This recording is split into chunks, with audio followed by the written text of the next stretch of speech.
Hi. Welcome to PDF.co. In this tutorial, I'm going to show you how to parse Amazon AWS Invoice using PDF.co document parser. Let's start. First, I'll be showing you the sample Amazon AWS Invoice that we're going to use for this tutorial. To start, go to your PDF.co dashboard and click Document Parser menu. On your Document Parser page, click New Template. On the Template Editor page, load the source PDF that you're going to use.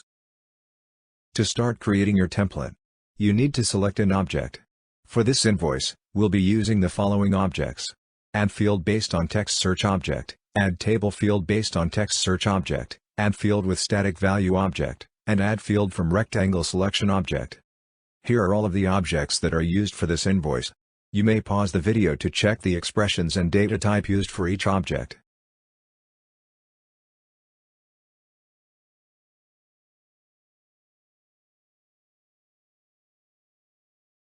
I'll also be showing you the properties used for the table field object. You may pause the video to check it. Once you're done with the template, you may now run it to check the result. Here's what the result would look like. That's it for this tutorial. We have a lot of tutorials that you can check on our YouTube channel or on our website. Thanks for watching.